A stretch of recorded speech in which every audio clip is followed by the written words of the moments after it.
Hey, how you doing? So as you know, 2 days ago the Eagles beat the Cowboys, but because the Giants beat the Jets, the Eagles won't be going to the playoffs. So they have the game next weekend against the Redskins. Hopefully they win and go to 8-8. But even if they win, they can't get into the playoffs this year. So today I'm going to talk about what I think the Eagles need to do in this offseason to be the best team in the NFC East next year, make the playoffs, and possibly go for a championship. Uh, the I'll start with kind of the coaches and then go down to the players, the bigger things, and then some of the smaller things. I think that the whole coaching staff should come back. Um, I think if you especially look at the last 3 weeks, how they've won the games, even when they were 4-8, the players didn't stop playing. They've really been playing hard. I think the defense under Castillo has come along nicely over these last 3 games. I think he's getting used to calling games, design game plans, all the stuff that goes into being the coordinator. I think the players are getting used to his style and his system, playing in that system, and their roles. I think a lot of the younger guys on defense are also maturing as the season goes along. So I think Castillo should definitely come back as defensive coordinator. And I also think Reed should come back for at least another year. Um, and no, one thing I lied about Castillo is the only way that I see him not coming back, and I think he will, and I think he should. The only way I think he might not come back is if the Rams fire their head coach Steve Spagnuolo, and the Eagles might be interested in bringing Spagnuolo as the Eagles D coordinator because Spagnuolo was the Eagles linebackers coach, and he took the defensive coordinator job with the Giants, and he was one of the best defensive coordinators in the league when he was with the Giants, and he was the coordinator when they won the Super Bowl and had that great defense with all the pass rushers. And then he went to the Rams, got the head coaching position with the Rams, but he hasn't had much success there. So there's some rumors that they might fire him. And in that case, he would probably go back to being the coordinator, and the Eagles could possibly be interested in him. But I don't think that the Rams will fire him. And even if they did, I think I would actually still stick with Castillo. I would be happy with either one, but that's the only situation where I think that Castillo might not be back as a defensive coordinator. But regardless of that, I think Castillo should be back, will be back, and I think Reed should and will be back. So that's why I think 11 with the coaches. And then in terms of personnel, I think there's a few upgrades on the defense that have to happen. I think the defensive line is set. I think there's 3 studs on the defensive line right now: Cole, Babin, and Jenkins. And then you have a bunch of other guys in the rotation too, like Mike Patterson's a good player. Daryl Tapp, Juka Parker, Trevor Laws. Landry came in when Antonio Dixon got hurt earlier in the year. So there's a lot of good players in the defensive line rotation. I think the defensive line is set. I think one thing that they will look at in the offseason, either in the draft or possibly in free agency, I'd actually rather draft somebody for this, is a big 320, 325 pound defensive tackle who could play in the 4-3 scheme. I think what that would do is a few things. First of all, I think it would clog up blockers and then it would even allow Cole and Babin to hit the outsides more, and it would help them.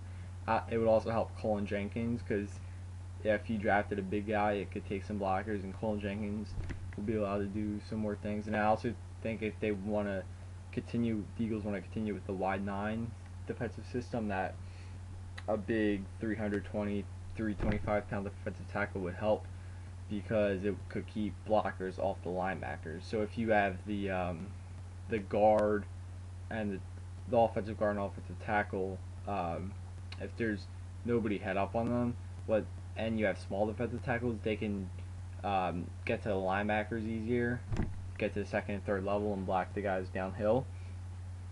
But if you have a big guy in there, it's it's tougher for the offensive linemen. They have to it's tougher to get past the defensive tackle to block him, and then he can also just clog up that run and be a big asset in the stopping the run.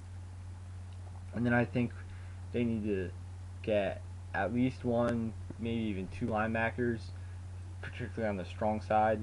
I think the three guys they have now, Cheney, Roll, and Matthews, I think all three of them will come back, and the three of them will compete for two of the positions, middle and weak.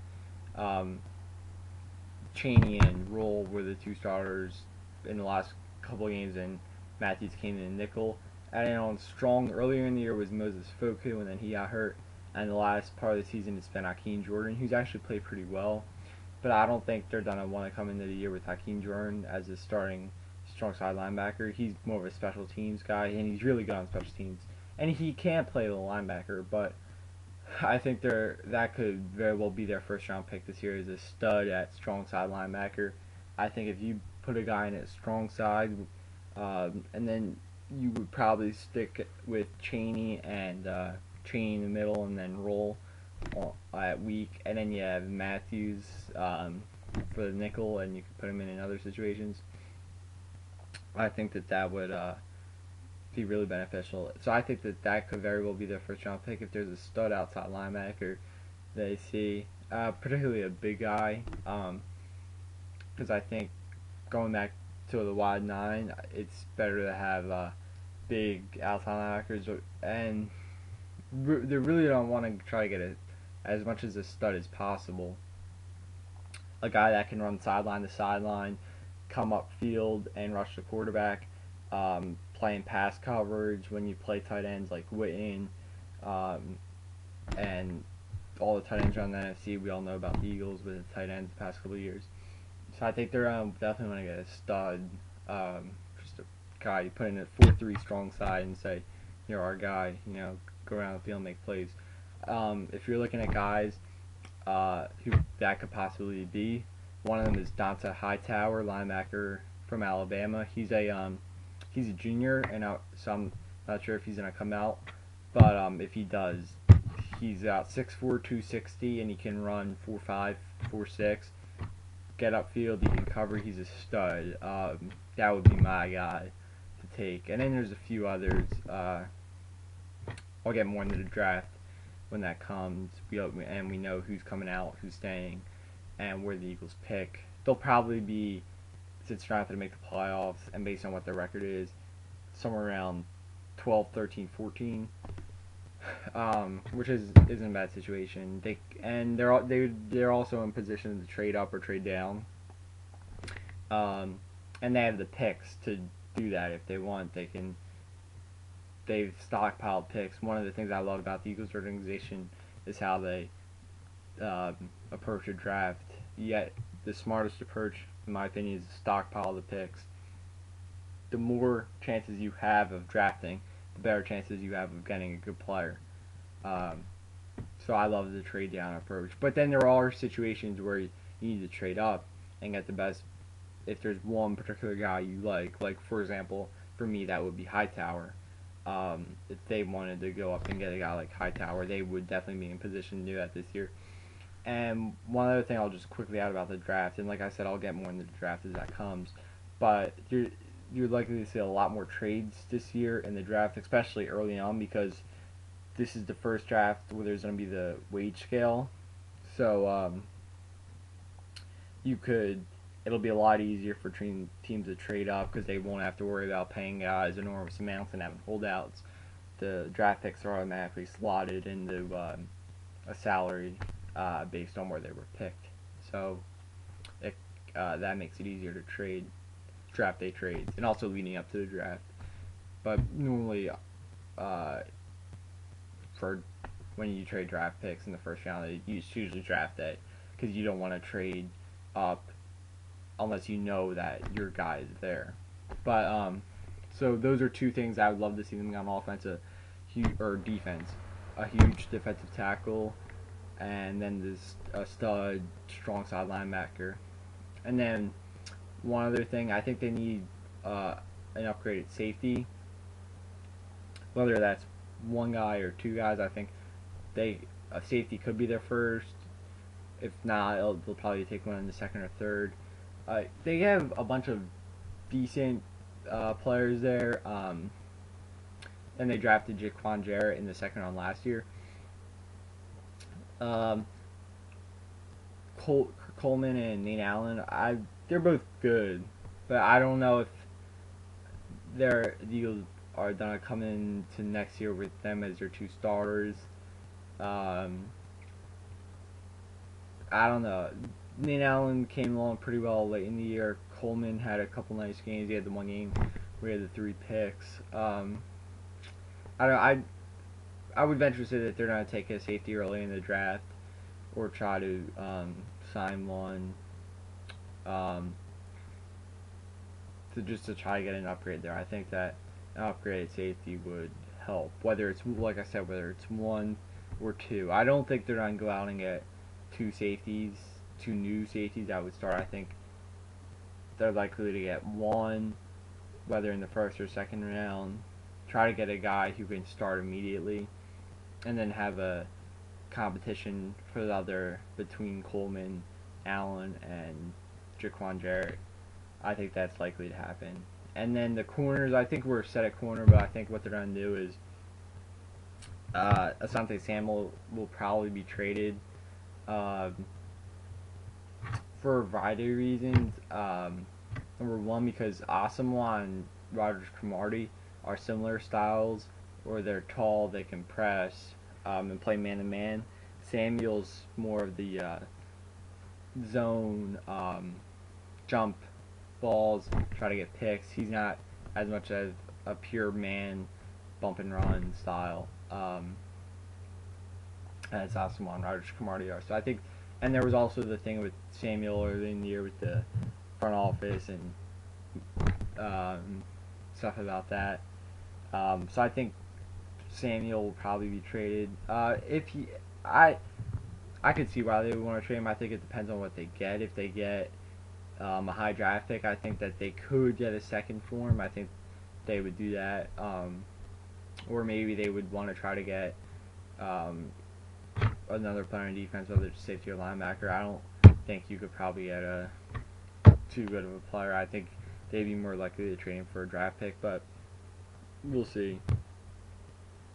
And then I think that if you do trade him, you'd probably want to get one corner, because then you would have Asamoah and Rogers Cromartie as the starters, and then you would have Ocilio Hansen as the nickel. And then behind that, you wouldn't have a ton. I know they like the guy Brandon Hughes, so he could come in as that dime back. And then they also drafted the guy Curtis Marsh last year. So whether they would want to trust those two guys or bring in another guy, would see. I would probably guess that they would try to go out and get one other guy to maybe compete with the nickel, and then be that fourth guy if he's not the nickel. So that's what I think they should do on defense. I think the things just kind of right up the middle there, a big defensive tackle, like the 320-pound style guy, a stud outside linebacker, strong side, and then an upgraded safety. And then on offense, I think the offensive side, I think the biggest thing they have to do on offense is re-sign Deshaun Jackson. And that's a must, I think, is to re-sign Jackson.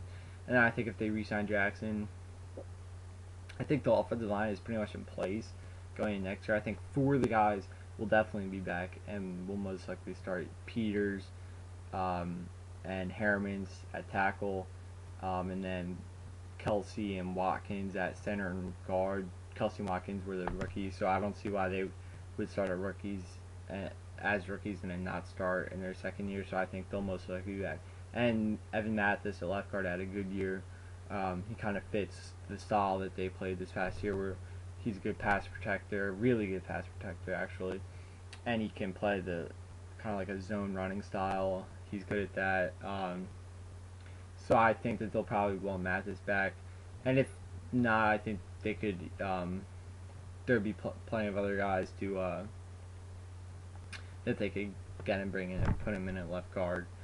So I think the offensive line is set. I think they'll have a really good offensive line next year. I actually think that could be a strength heading into next year.